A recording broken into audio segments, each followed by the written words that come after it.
Actores de la vida política colombiana en contraviento y marea. Muy buenas tardes a todas y todos nuestros oyentes, nuestras seguidoras, seguidores de esta emisión Contraviento y Marea de la revista Contraportada.info.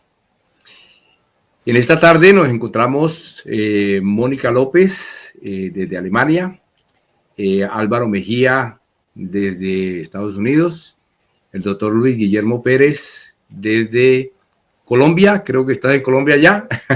Sí, de Colombia. Y este servidor y amigo Hugo René Orejuela desde Bruselas, Bélgica.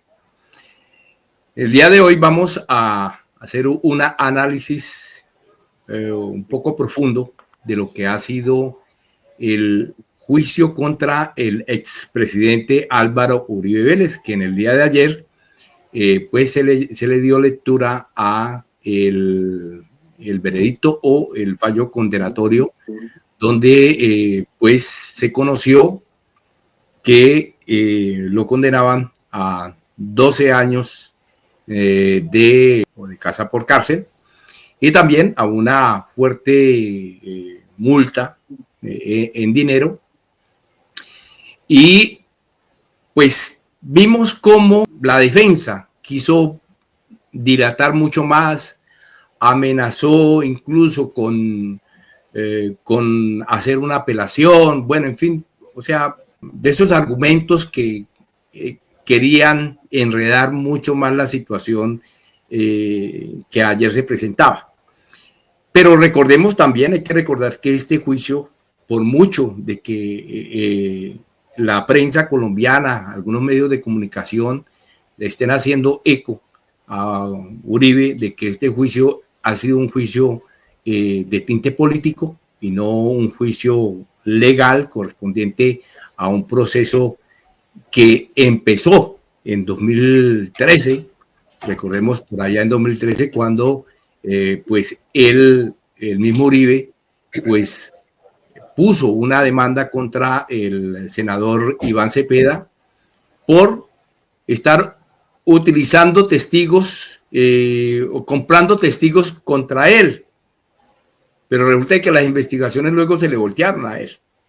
Recordemos también de que Uribe fue condenado a cárcel, digamos, domiciliaria en 2020 por la Corte Suprema de Justicia, que tuvo que renunciar también a su calidad de senador para que ese mismo proceso, el mismo caso, fuera llevado por sus amigos en la fiscalía y no continuara en la Corte Suprema de Justicia, que podría haber sido peor para él.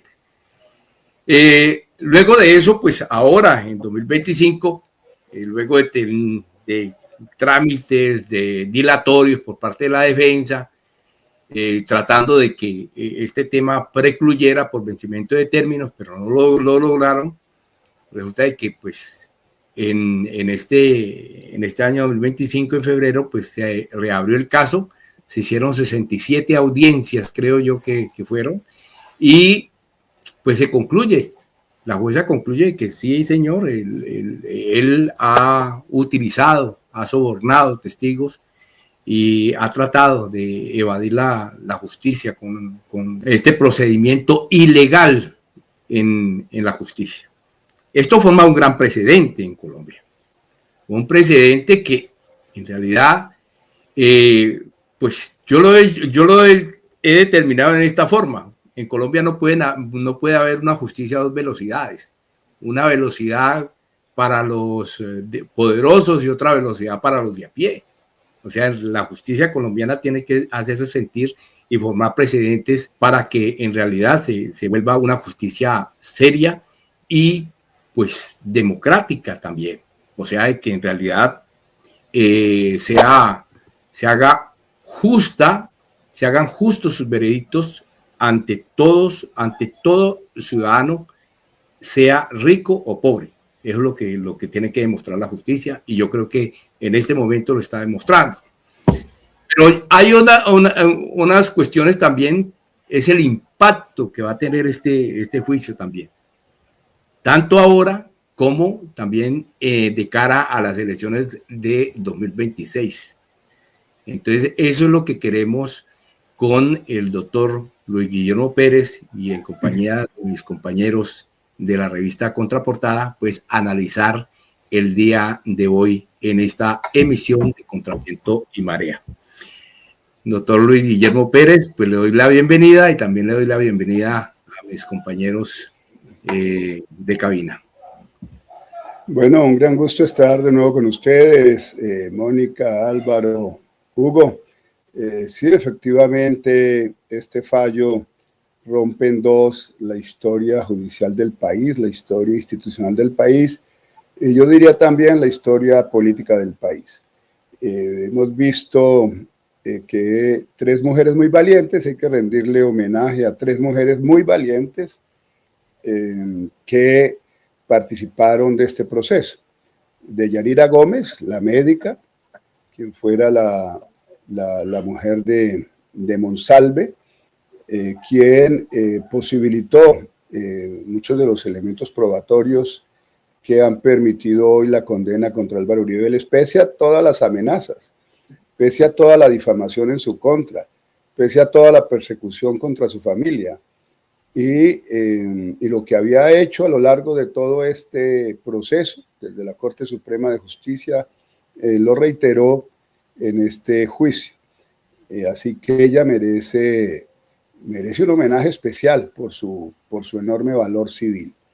Pero por otra parte, también la fiscal Marlene Orjuela, cumplió un rol fundamental, porque ella vino justamente a rectificar la actitud contra derecho, inconstitucional, ilegal, que había asumido la Fiscalía durante Francisco Barbosa, porque cuando hay una resolución de acusación, cuando se llama a un juicio, pues el rol de la Fiscalía es justamente el de perseguir el delito y de lograr que el acusado pague por sus delitos. No, lo que hizo Francisco Barbosa fue colocar a sus fiscales a favorecer a Uribe Vélez, y en dos ocasiones pidieron la prescripción de la acción penal. Dos jueces lo negaron, tuvo que llegar al Tribunal Superior de Bogotá, quien efectivamente y en buena hora convalidó que no había prescripción y que el proceso debería seguir su curso. Ahora, pues la propia jueza, Sandra Liliana Heredia, merece un capítulo especial, no solamente en Colombia, yo diría en la administración de justicia a nivel mundial. Una mujer que soporta todo el peso del poder mediático del establecimiento, que constantemente atacó el proceso, que constantemente en cada una de esas audiencias lo único que transmitían era la voz de los mafiosos, paramilitares, asesinos, declarando a favor de Uribe Vélez y resaltando siempre los testimonios que favorecían a Uribe Vélez para llegar a concluir lo que hoy concluye, que esto se trata es de una persecución política orquestada, como lo dijo el propio Uribe Vélez en su apelación, por el presidente de la República, Gustavo Petro Urrego, por el ministro de Justicia, Eduardo Montealegre, y por Iván Cepeda. Señalabas bien, Hugo, en tu introducción, que justamente este proceso es el resultado de una persecución donde Álvaro Uribe Vélez intentó criminalizar al senador Iván Cepeda. Y lo que demostró la Corte en 2018 es que quien había hecho montajes, quien había sobornado testigos, quien había hecho fraudes procesales, era justamente el señor Álvaro Uribe Vélez, y por eso absuelven, cierran la investigación contra Iván Cepeda y ordenan abrir investigación contra Álvaro Uribe Vélez, que condujo justamente a la primera orden de captura, y efectivamente estuvo privado de la libertad en su finca El Ubérrimo unos días, cuando la Corte, el 4 de agosto del 2020, también una decisión muy importante, decidió privar de su libertad a Uribe Vélez. Ahora Uribe Vélez decidió efectivamente, como señalaba Hugo, renunciar a su condición de senador para huirle a la justicia al máximo tribunal de Colombia. Y la Corte en su momento actuó, yo diría, desafortunadamente, rompiendo su jurisprudencia, actuó con cierto temor y no tuvieron la valentía de continuar con el proceso, porque le hubieran podido decir al señor Uribe Vélez: usted puede renunciar a su condición de senador, pero los hechos usted los cometió siendo senador. Los hechos usted los cometió usando su TL y por lo tanto usted seguirá siendo juzgado por la Corte Suprema de Justicia. Y nos hubiéramos evitado todo este episodio que nos pone a las puertas de la prescripción. Desafortunadamente, digo, no tuvieron el valor que tiene la jueza, que pese a todo el poder de Álvaro Uribe Vélez, pese a todo el terror que infunde él, sus hijos, su entorno, porque hay que señalarlo claramente, es un entorno criminal. Miren que uno de los testigos que llevó Álvaro Uribe Vélez a su juicio acaba de amenazar de muerte a la familia de la jueza y a la juez. Su testigo, el que acaba de presentar en el juicio, y con las banderas del Centro Democrático. O sea, eso es ciertamente demostrativo de que, pese a los cuestionamientos que se hacen, no, es que como se le debe presumir inocente, entonces él no debe haber sido privado de su libertad. No, pues la jueza lo ha hecho con claridad. Él se ha dedicado a perseguir a la Administración de Justicia. Ha cuestionado permanentemente la acción de la Fiscalía y de la propia jueza durante todo el juicio. Han intentado dilatar de todas las formas posibles el proceso. Y ahora, bueno, tienen hasta el 13 de agosto para sustentar por escrito su apelación, que es un derecho, por supuesto.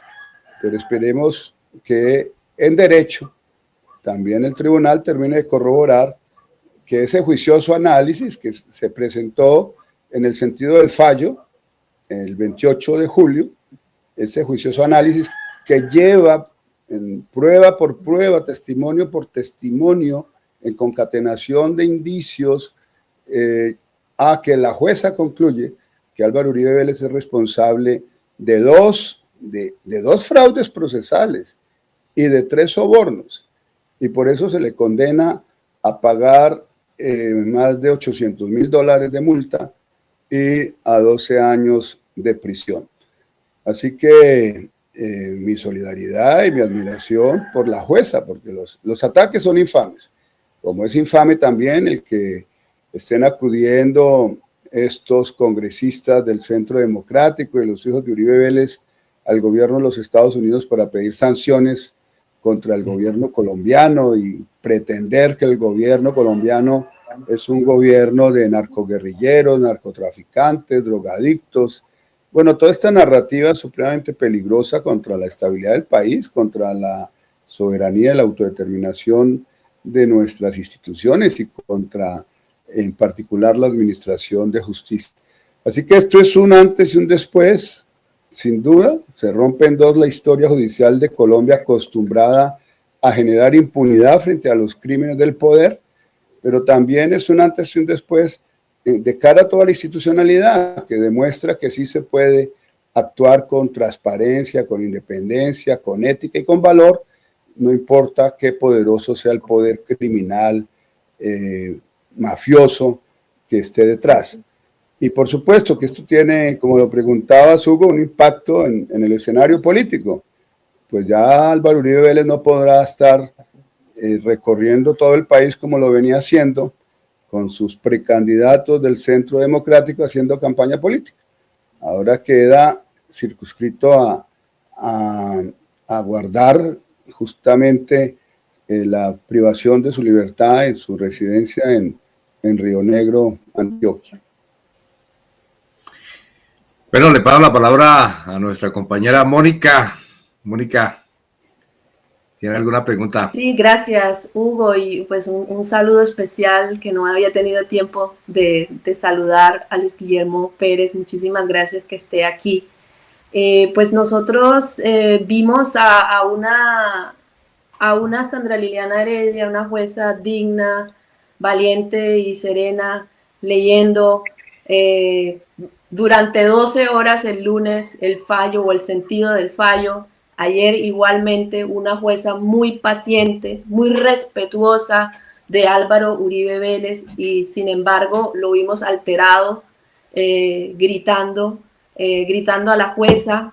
Creo que se pasó de la raya con esas afirmaciones que iban todas en el sentido de que repetidamente hablaba de un juicio político, y pues pienso que se extendió demasiado en su apelación. Incluso vimos también a el abogado del Río que quiso intervenir en un momento porque el señor ya se estaba pasando demasiado. Y nosotros creemos que en este momento, pues él lo que estaba haciendo era presentando, hablando todo esto a la prensa para que los medios de comunicación llevaran hacia afuera esto de que estamos en un juicio político. ¿Usted cómo ve, Luis Guillermo, cómo ve usted el papel de los medios en todo pues puesta en escena que ha hecho Álvaro Uribe Vélez ayer y todo el tiempo? Bueno, sí, Mónica, los medios se han hecho cómplices de Álvaro Uribe Vélez, y no desde ahora, desde hace muchos años. O sea, ¿cómo es posible que estos medios que tienen periodistas, digamos, entre comillas, de mucha calidad y de mucho reconocimiento, no cuestionaron a Uribe Vélez como habría que cuestionarlo por los más de 6.400 casos de los falsos positivos? ¿Cómo es que todos esos testimonios que se han llevado a la JEP, donde aparecen esos oficiales del ejército, suboficiales, soldados, contando cómo masacraban a personas inocentes, cómo los uniformaban, cómo les volaban la cabeza a balazos, etcétera, etcétera, ha permanecido a la sombra, cuando eso debió haber sido un profundo cuestionamiento del rol criminal del gobierno de Álvaro Uribe Vélez? ¿Cómo es que no se ha cuestionado a Álvaro Uribe Vélez por haber atacado como atacó a la Administración de Justicia en sus dos gobiernos? La persecución inaudita que se hizo contra Iván Velázquez, lo que yo llamo la Operación Tasmania, cuando justamente se llevó a la casa de Nariño una carta que hicieron en la casa de Nariño, que luego le llevaron a Tasmania para que firmaran, y luego Tasmania desmintió que él hubiera elaborado esa carta. Se llevaron una hoja en blanco firmada por él, y en la casa de Nariño la llenaron para tratar de criminalizar al magistrado Iván Velázquez. ¿Cómo es posible que no se haya hecho un escándalo para generar garantías de no repetición frente al hecho de que haya perseguido como persiguió a la Corte Suprema de Justicia? Recuerden ustedes el escándalo de la que se llamó la Matajari del DAS, la señora que fue y compró a las señoras de los tintos del Palacio de Justicia para que colocaran grabadoras debajo de la mesa donde deliberaban los magistrados. ¿Cómo es posible que no le hayan dado eco a la petición de medidas cautelares ante la Comisión Interamericana de Derechos Humanos? Yo asistí a una de ellas con el magistrado de la Sala de Casación Penal, Sigifredo Espinosa, quien comía frijoles con Álvaro Uribe Vélez en Medellín porque eran amigos, hasta que Álvaro Uribe Vélez le pidió algo indecoroso, que fallara a favor de su primo Mario Uribe, y Espinosa, el magistrado, le dijo a Uribe: no, eso no es posible, señor presidente, hemos sido amigos, pero no me pida que yo actúe en contra de la ley, y decidió desatar una persecución contra el magistrado Sigifredo Espinosa, que lo llevó también a desestabilizarlo de una forma que temió por su vida, porque atentaron contra él, amenazaron a su familia, y él denunció que era víctima del terrorismo de Estado. Un magistrado de la Corte Suprema de Justicia en ejercicio en ese momento, denunciando ser cómplice, víctima de Álvaro Uribe Vélez por terrorismo de Estado. Y los medios no dijeron nada sobre eso, ¿no? Y no estamos hablando de magistrados de izquierda, estamos hablando de magistrados que simplemente hicieron una formación jurídica, cumplieron con el Estado de Derecho, ¿no? O contra el magistrado César Julio Valencia Copete, que era el presidente, ni siquiera participaba del proceso penal, era el presidente de la Corte Suprema de Justicia, que pertenecía a la Sala Civil. que hizo su carrera desde juez civil municipal hasta llegar a la Corte Suprema de Justicia y pretendió presionarlo para que él presionara a su vez a los magistrados de la Sala de Casación Penal. Y por guardar su independencia, qué persecución que desataron contra el magistrado César Julio Valencia Copete. ¿Y por qué los medios callan sobre eso? ¿Por qué no dicen nada? Es que el deterioro profundo de la institucionalidad del país pues tiene mucho que ver con el poder mediático, porque tú puedes usar el poder que tiene la prensa para controlar los abusos del poder político o del poder económico. Pero el problema es cuando el poder mediático es a su vez poder económico y es a su vez poder político, que es el caso de Colombia. Entonces, estos medios pertenecen a esos grupos empresariales que a su vez son los que ponen presidentes, ponen congresistas, y los periodistas dejan de ser libres. Y eso es lo que ha venido sucediendo. O sea, yo sí he cuestionado ese rol de esos medios de comunicación. Por fortuna hoy existen las redes sociales y en las redes a la población no traga entero. Y a través de las redes la gente se entera y ya la gente deja de escuchar por qué está fracasando RCN y la FM y por qué pierden 25.000 millones de pesos en un semestre. Pues porque ya la gente no los escucha, la gente ya no cree en esos medios, ya dejan de escuchar a Caracol, ya dejan de escuchar a la W Radio. Aún de vez en cuando escucho la W Radio. Y para mi sorpresa todavía permiten que cuando llama algún oyente llega y protesta justamente por la forma como la W Radio desinforma y condenan justamente ese rol para generar impunidad y persecución política contra el gobierno, los que defendemos al gobierno. Bueno, ese es el rol, Mónica, que sí es vergonzoso. Yo creo que efectivamente han caído muy bajo, no hay ética en la forma de informar, que es un deber constitucional, es un deber, es una obligación. Ellos deben informar con objetividad, con independencia, con transparencia, ¿sí? Y porque el presidente de la República el otro día dijo que iban a revisar esos contratos. Ay, ahí sí, qué dictador, cómo violenta la libertad de prensa. No, ellos están incentivando justamente toda la violencia que sigue padeciendo hoy el pueblo colombiano.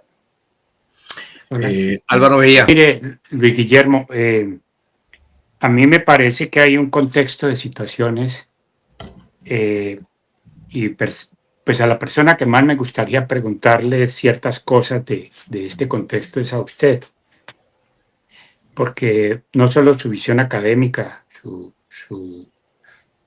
visión política y también pues es una persona demócrata que ha venido jugándosela por muchas cosas de este país. Es una historia de compromisos y una vida de realizaciones en pérdidas y derrotas, porque aquí los sectores alternativos contamos más pérdidas que sumatorias de ganancia.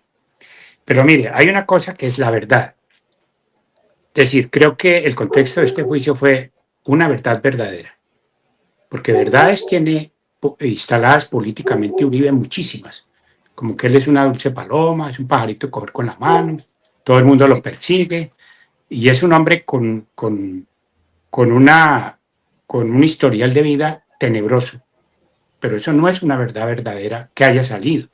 Entonces, la primera que surge en esta tormenta perfecta que se le arma a él, con 3 mujeres, como usted dice, valerosas, que lo que traen al centro del debate es una verdad verdadera. Y esas 12 horas que gastó mostrando cómo todo fue una falacia, todo era un montaje, todo era una cosa intencionadamente criminal, eso me parece que es una cosa que es de lo más valioso que se presentó allí. La segunda es un acto de justicia. Pero actos de justicia hay, porque en el país hay justicia. Pero ¿qué tipo de justicia?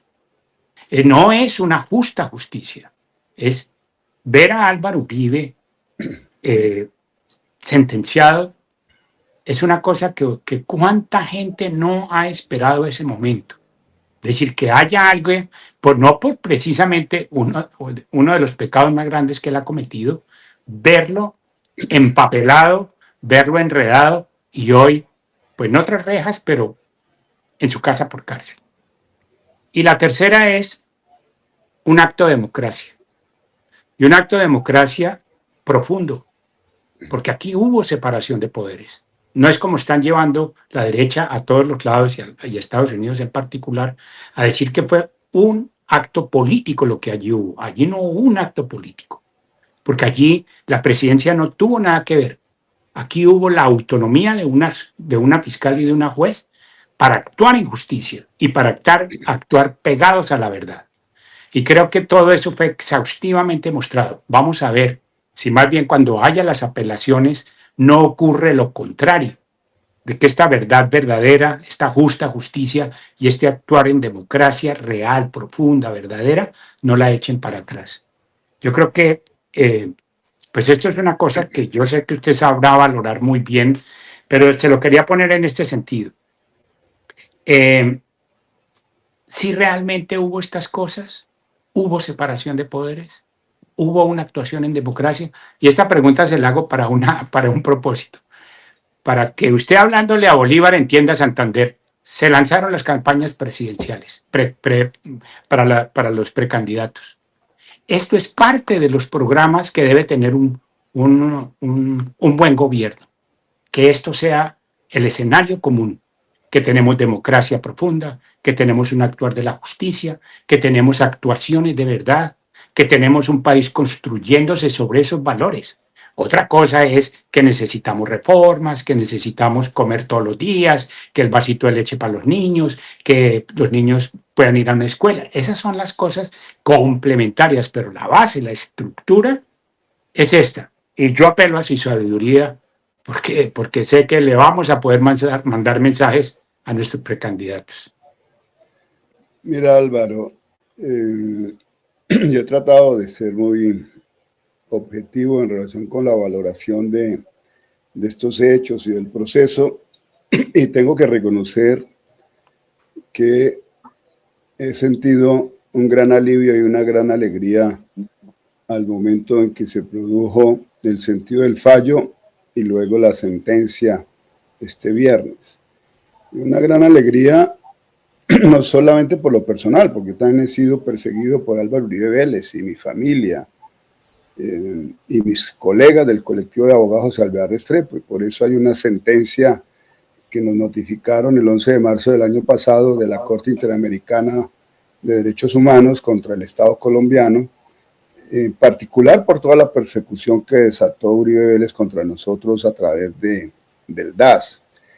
Y a veces me pregunto qué tan objetivo soy o qué tan imparcial soy cuando yo mismo he sido víctima y cuando he sentido ese regocijo que han sentido millones de personas en Colombia de que este hombre que se sentía por encima de la Constitución y de la ley por fin tendría que rendir cuentas ante la justicia.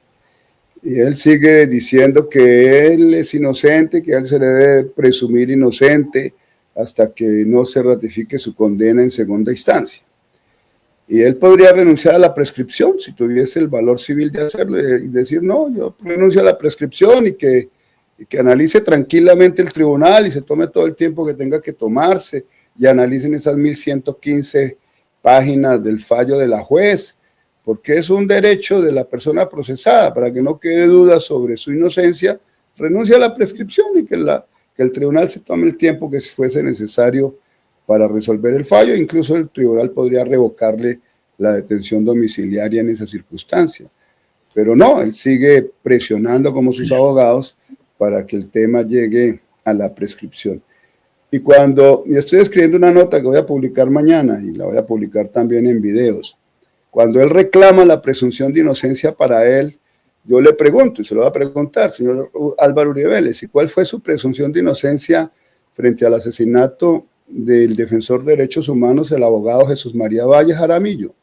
¿Cuál fue su presunción de inocencia frente a todas las víctimas de la masacre de San Roque? ¿Cuál fue toda la presunción de inocencia frente a las víctimas de la masacre del Aro? ¿Cuál fue su presunción de inocencia frente al asesinato del alcalde del Roble?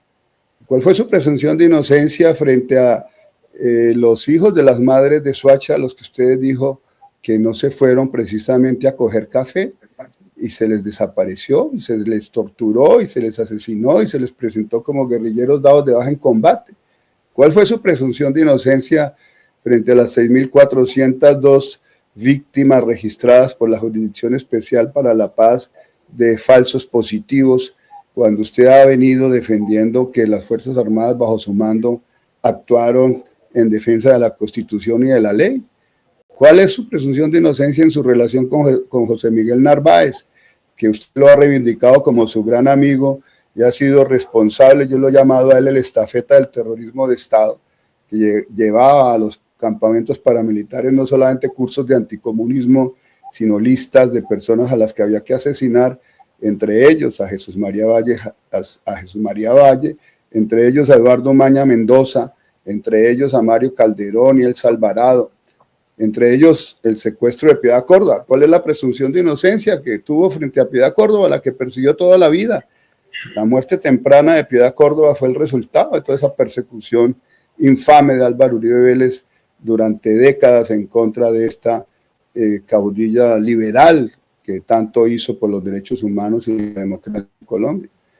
¿Cuál es la presunción de inocencia frente al DAS, frente a todas las víctimas del DAS, frente a Alfredo Correa de Andrés, que fue asesinado por su amigo Jorge Noguera Cotes, el determinador de ese homicidio siendo director del DAS? Bueno, eso es lo que él tendría que responder cuando anda diciendo que hay que respetársele a él su presunción de inocencia. ¿Y a qué aspiro yo, hablando también en términos políticos? A que ganemos las elecciones como corresponde el año entrante, como lo promulgó Gustavo Bolívar ya desde hace varios años, el tener el 55-86 para tener mayorías en el Senado y la Cámara de Representantes. Y si somos mayorías, pues todos los crímenes de lesa humanidad no prescriben, y las más de 300 denuncias penales contra Álvaro Uribe Vélez podrán reactivarse, que están durmiendo el sueño de los injustos en la Comisión de Investigación y Acusación de la Cámara. Cuando tengamos las mayorías se le podrá acusar, y cuando tengamos las mayorías en el Senado se podrá también llevar ese juicio a la Corte Suprema para que allí termine condenándosele como debe ser, por crímenes de guerra y por crímenes de lesa humanidad. Bueno, Luis Guillermo, sí, una de las preguntas también que debe venir al tintero es la cuestión de la polarización política. Pues vemos de que el fallo pues ha aumentado esta polarización política. Claro, lo decías tú hace algunos momentos, la cuestión de los medios de comunicación pues ha sido fundamental para que pues se tenga una percepción de polarización mucho más profunda. Pero, ¿qué estrategias podrían implementarse para reducir esta polarización y también para fomentar un diálogo constructivo dentro de la sociedad colombiana? Dado pues el caso, no podemos desmeritar pues que este es un caso sin precedentes en Colombia, que es un caso importante, pero de todas maneras pues tenemos que tener esas estrategias para bajarle esa intención que tiene el uribismo en este momento, es de hacer creer que este es un juicio político y no un proceso legal de justa justicia, como lo ha descrito nuestro compañero Álvaro Mejía hace algunos instantes. Bueno, mira, Hugo, pues quien ha actuado con la mayor tranquilidad y la mayor sensatez es la principal víctima en este proceso, en este calvario, en este juicio de tantos años, que es Iván Cepeda Castro. Yo recuerdo cuando Iván recién asesinado a su padre, ahí con el cadáver todavía caliente de su padre sangrando, llegaron los medios allí al lugar del magnicidio contra su padre, ahí por la Avenida de las Américas, cuando él se bajó de su transporte público, que vio el jeep de campero de su padre allí tirado y su cuerpo de su padre. A mí me sorprendió mucho el valor con que él respondió. O sea, yo no hubiera tenido la capacidad de reaccionar con la serenidad que él lo hizo. Él en ese momento dio sus declaraciones públicas y dijo que lo que reclamaba él frente al homicidio de su padre no era venganza, sino justicia. Y eso ha sido la vocación también humanista del hombre que teje puentes, que quiere la reconciliación del país, que ha apostado por los procesos de paz. Y ahora, frente a esta condena, él que ha dicho, ¿no? Yo quiero que lleguemos a un acuerdo nacional, que busquemos la manera de encontrarle una salida a todo esto. También lo ha dicho el presidente Petro, incluso desde antes de que llegara a ser presidente de la República. Ha manifestado el interés de encontrar un punto final a todo esto y encontrar un acuerdo. Ahora, es que es muy difícil encontrar acuerdos con quien no quiere llegar a acuerdos. Es muy difícil tenderle la mano a alguien 1, 2 y 3 veces y no solamente que te deje la mano tendida, sino que te la quiera cortar. Entonces, eso también nos lleva a ser sensatos, también a ser objetivos. Es que con esta gente se puede conciliar. Es que con esta gente se puede llegar a un diálogo nacional. Es que con esta vocación fascista que tienen hay que cederle los espacios políticos. Es que hay que decirles que son interlocutores válidos en democracia, entonces vamos a abrazarnos. No, yo creo que estamos en un punto de no retorno. Yo creo que el fascismo hay que enfrentarlo como corresponde y que tenemos que tener el valor que ha tenido esta jueza. El valor que ha tenido la jueza en el campo de lo jurídico, debemos tenerlo nosotros en el campo de lo político. Uno no cede frente al fascismo, uno no se inclina frente a los fascistas, uno no le tiende la mano ni pretende abrazar a quien te quiere asesinar, a quien está masacrando a nuestros líderes sociales y a nuestro pueblo, por favor. Yo creo que sí nos toca tener el juez, la jueza, en nuestra cabeza todo el tiempo. Por eso decía yo también que hay un antes y un después en la historia del país también en lo político, gracias al valor de esta jueza. Pero no nos sigamos equivocando, nos cortan la cabeza, nosotros les tendemos la mano y nos cortan el brazo. No, esta gente ya ha sobrepasado todos los límites. Por eso he puesto denuncia penal en la Fiscalía contra Abelardo de la Espriella, porque está justamente haciendo apología del genocidio y lo ha seguido haciendo a pesar de que conoce ya que lo denuncié penalmente por eso y por instigación a delinquir, y lo sigue haciendo, ¿sí? Aquí tenemos unos bárbaros, unos tipos dispuestos a matar y a comer del muerto. No, yo creo que ya, Hugo, tenemos que entender que hemos sido demasiado generosos, demasiado buenas personas y a veces hemos sido demasiado ingenuos, ¿sí? Que el presidente de la República haya recibido 3 veces en la casa de Nariño a Álvaro Uribe Vélez, para que después le escupa en la cara, para que después haga lo que ha hecho contra el gobierno nacional. No, que Iván Cepeda esté tendiéndole la mano y diciéndole vamos a llegar a un acuerdo nacional, y lo trate de narcotraficante, y lo trate de delincuente, y lo trate de ser el jefe de las FARC. No, por favor, yo creo que a eso hay que comprenderle también que hay formas de reaccionar donde no puede ser el sacrificio de los buenos. Yo creo que aquí se necesita nobleza, se necesita entereza, se necesita carácter, pero se necesita enfrentar al fascismo como toca enfrentarlo, ¿sí? Denunciarlos penalmente y lograr que paguen sus cuentas ante la justicia. Yo, ¿qué le digo a Álvaro Uribe Vélez? Sí, se lo reitero permanentemente. Sométase a la Jurisdicción Especial para la Paz. Es que los criminales de las FARC están en el Congreso. Bueno, pero es que ellos negociaron un acuerdo de paz. A ellos no los vencieron en combate, a ellos no los doblegaron ni los metieron presos. No, llegaron a un acuerdo de paz. Voluntariamente entregaron las armas, voluntariamente desestructuraron la inmensa mayoría de sus frentes de guerra. y le apostaron a la paz. Y no se les puede comparar. Ah, no, entonces, ¿qué son unos criminales? No, cometieron unos delitos, sí, como insurgentes, como rebeldes, delitos conexos, delitos atroces, delitos de guerra, lo que quieras. Pero se desarmaron, apostaron a la paz. Es que Álvaro Uribe Vélez ha mostrado la más mínima intención de querer que haya paz en Colombia. Nunca, nunca, nunca ha querido la paz.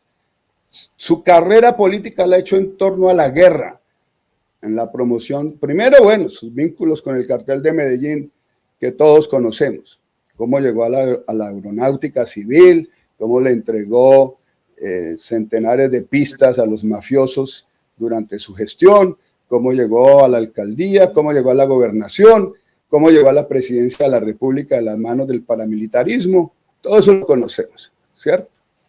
Entonces, nosotros hoy tenemos el inmenso reto de entender que con los fascistas no se negocia, con los fascistas no se pacta, con los fascistas uno no llega a acuerdos nacionales, se les derrota políticamente, se les derrota judicialmente. Nosotros no hablamos de exterminio, hablamos de que deben estar en la cárcel. Mónica. Gracias, Hugo.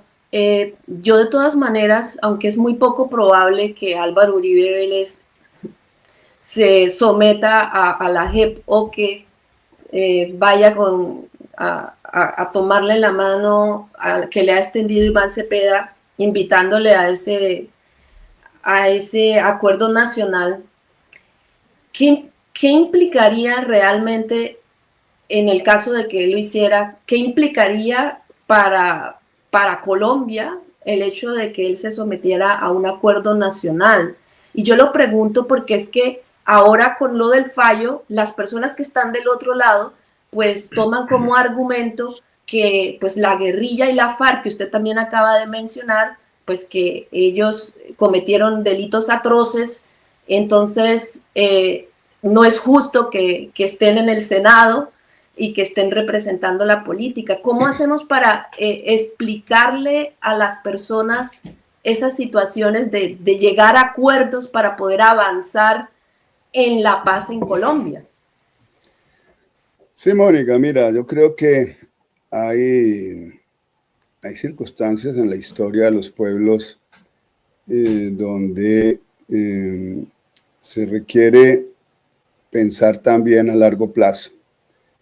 Y aquí nosotros tenemos la obligación de pensar qué tipo de país, qué tipo de sociedad, qué tipo de instituciones queremos heredarle a las futuras generaciones, a nuestros nietos, a los hijos de nuestros nietos, etc.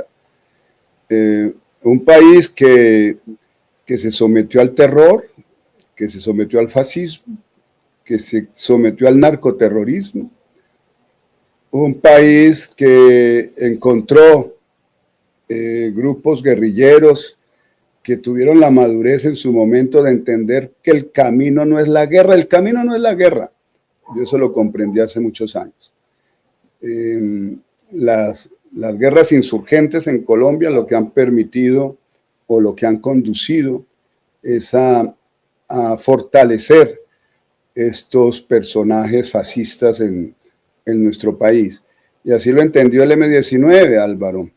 Y el M-19 entendió muy bien que la lucha era una lucha por la democracia, era una lucha política electoral, era una lucha en el debate de lo social, en el debate de lo urbano, no matándose entre guerrilleros que son campesinos y paramilitares que son campesinos y soldados y policías que son campesinos y que son pobres, sino que había que llevar a la lucha social a los barrios, a las veredas, a conquistar el corazón democrático del pueblo en Colombia. Y de eso se trata. O sea, las FARC entendieron también que ellos nunca iban a ganar la guerra y que mantenerse allí y morir en la guerra de viejos, como murió Manuel Marulanda Vélez o como murió Manuel Pérez, el comandante fundador del ELN, o Gavino, toda esta gente, pues no tiene sentido. O sea, la gran responsabilidad con la historia y con el país es rectificar también y entender que hay otras salidas. Y quienes sí lo han entendido, pues han sido estos comandantes antiguos guerrilleros que decidieron que ese no era el camino, que el camino era el de la paz y el de profundizar la democracia. Entonces, yo digo, no hay que comparar lo que no es comparable. Yo creo que con eso hay que hacer mucha pedagogía. ¿Por qué están en el Congreso si cometieron graves delitos? Hombre, están en el Congreso pues porque acordaron la paz, porque se sometieron a la democracia, porque negociaron un acuerdo de paz y por eso entregaron garantías de no repetición. Yo creo que eso es lo importante de resaltar. ¿Y quiénes hicieron romper parte importante de esa desmovilización y de ese proceso de paz? Pues la propia extrema derecha, todos los amigos de Uribe Vélez, Néstor Humberto Martínez, en ese complot con la DEA, ¿no? Cuando le hicieron ese montaje a Santrich, que estaba extendido a Iván Márquez, a Piedad Córdoba. Sí, eso fue un montaje. Y un montaje propiciado por la extrema derecha con la complicidad de agentes de la DEA que querían sabotear y dañar el proceso de paz. Y por eso la deserción de Iván Márquez y por eso la deserción de Santrich y todos los que salieron del acuerdo de paz, provocado por ellos, porque nunca les ha interesado la paz. Claro, yo he insistido en ello, ustedes lo han corroborado, no solamente en Colombia, sino en cualquier otra experiencia política en el mundo. La extrema derecha conquista simpatías electorales y esconde sus grandes fortunas mal habidas a través justamente de la violencia, porque a través de la violencia generan muchos hechos de corrupción, luego ellos se presentan como los salvadores, ganan las elecciones, intimidan a la gente y se repite cíclicamente la historia. Eso es lo que tenemos que vencer en este proceso electoral, Mónica. Lo que tenemos es que lograr que la gente comprenda qué es lo que está sucediendo, cuáles son estos retos, que se entienda que los hijos de Uribe Vélez le están haciendo un inmenso daño al país con ese discurso de querer decir que esto es un narcogobierno contra toda la evidencia de lo que efectivamente ha representado este gobierno en la lucha contra las drogas, la incautación de cocaína que ha sido las más altas en toda la historia del país, etc. Yo creo que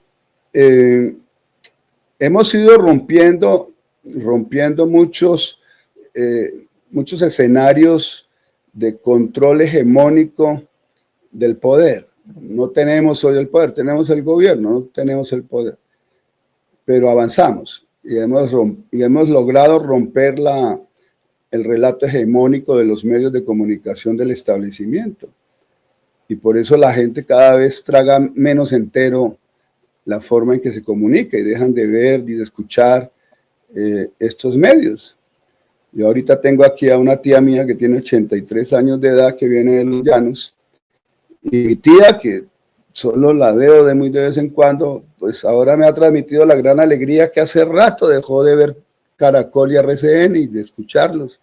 Ahora solo ve Señal Colombia y se entera es por Señal Colombia. Entonces se educa políticamente ella misma, ¿sí?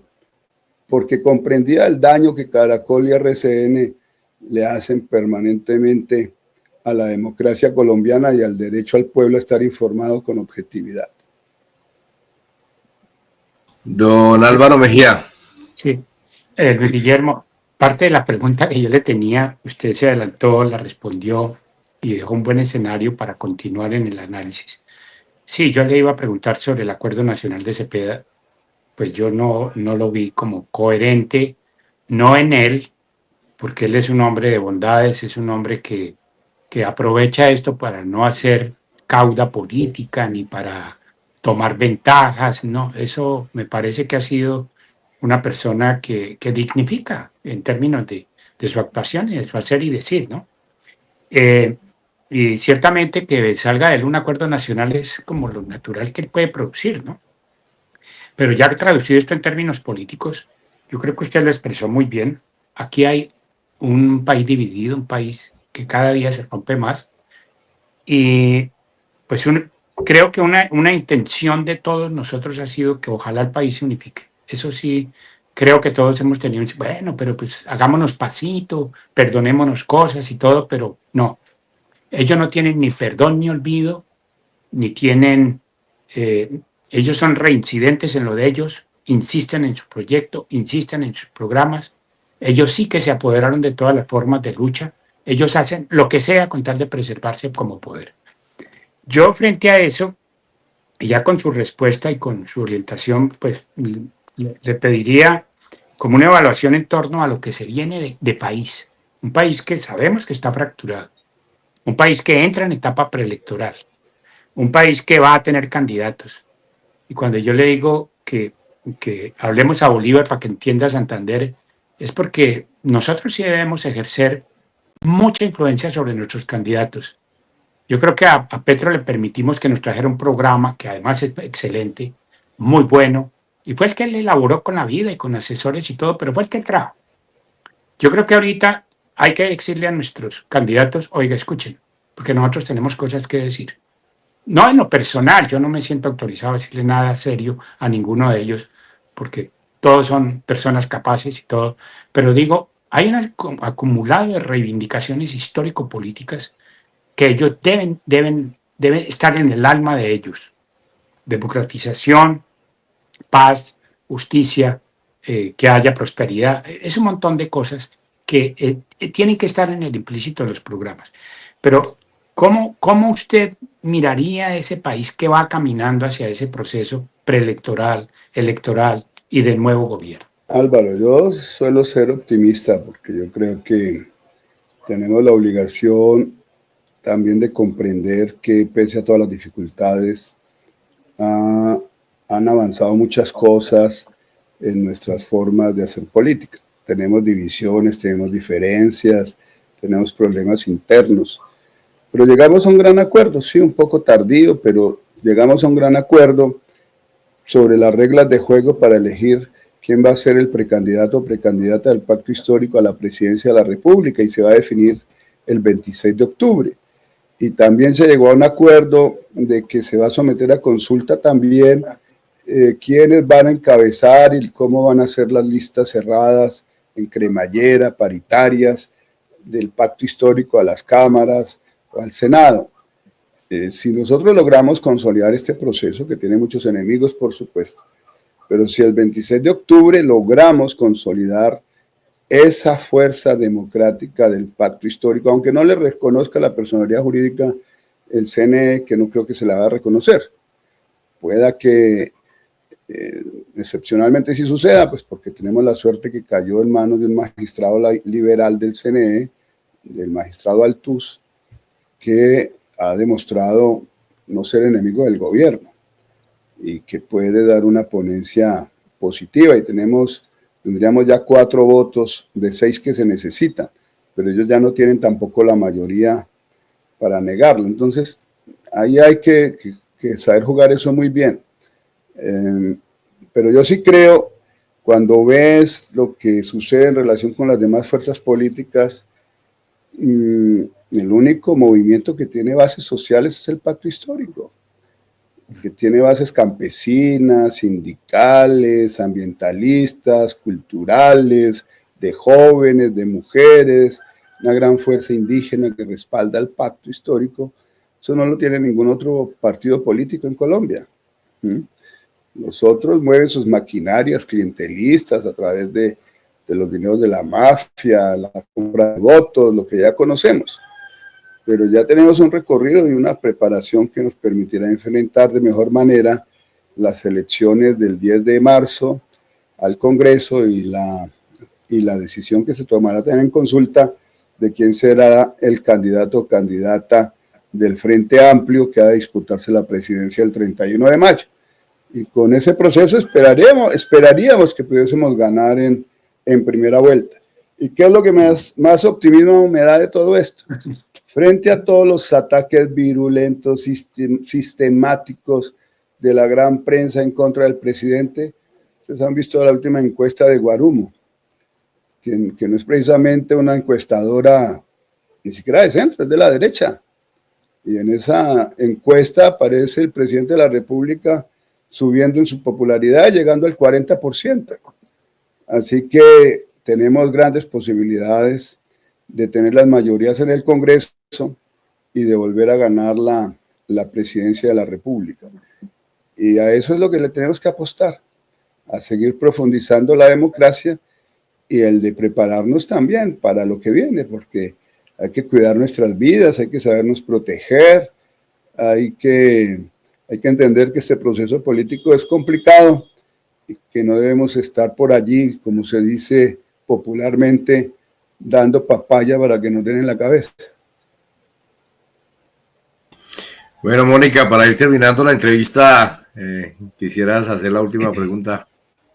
Sí, yo estaba pensando de cómo podemos terminar esta interesante, importante entrevista a Luis Guillermo, y yo creo que es que la protagonista principal de este caso, Uribe, es Sandra Liliana Heredia Aranda, que pues la vimos como la Temis, quien personifica a Temis, y nos dice que la justicia es igual para todos. ¿Usted qué piensa que es el mensaje principal que deja el fallo de la jueza, en este caso de Álvaro Uribe Vélez, a la ciudadanía en general y en el aspecto del acceso a la justicia en Colombia? Mira, lo voy a decir en palabras de la propia jueza Sandra Liliana Heredia, cuando justamente presentó los argumentos de su fallo. Esto se va a leer muchísimo y se va a escuchar muchísimo, y por generaciones, porque esto dignifica no solamente la administración de justicia, sino toda la institucionalidad. Dijo la jueza: la espera finalizada. Temis, la diosa de la justicia, permanece con los ojos vendados, no porque ignore, sino porque no prejuzga. Sostiene la balanza con las manos firmes, no para pesar opiniones, sino verdades. Porta la espada, no para castigar con furia, sino para proteger con decisión lo que es justo, lo que es recto y lo que es necesario. Está por conocerse el sentido del fallo en el proceso penal que se sigue contra Álvaro Uribe Vélez por los delitos de soborno en actuación penal, fraude procesal y soborno. Sabemos que los ojos del país y de muchas partes del mundo están puestos sobre esta sala.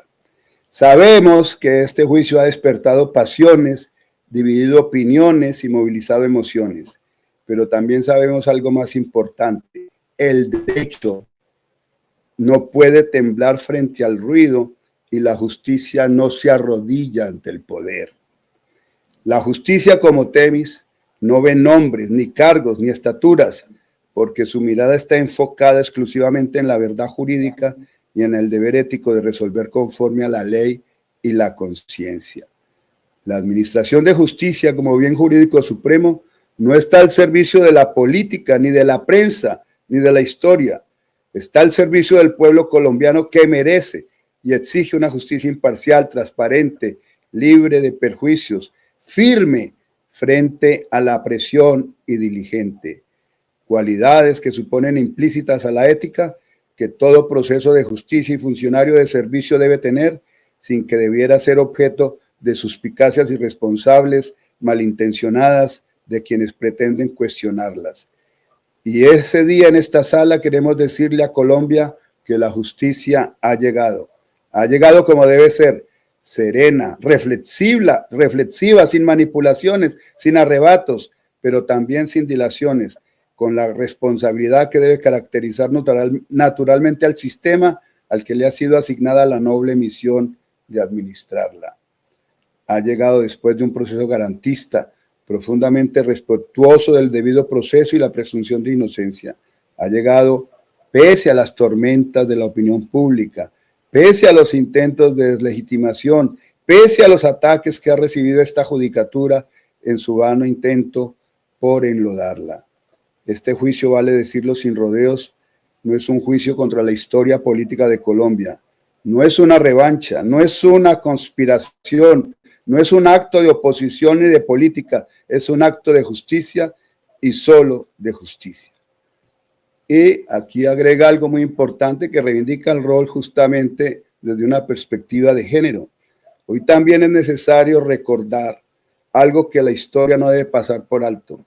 La conducción de este proceso ha estado a cargo de mujeres que desde sus roles en cada una de las etapas del proceso ha enfrentado con valentía incluso ataques machistas y cuestionamientos que no se habrían formulado quizá si quien decidiera fuera un hombre, evidenciando con cada acción que la toga no tiene género, pero sí carácter.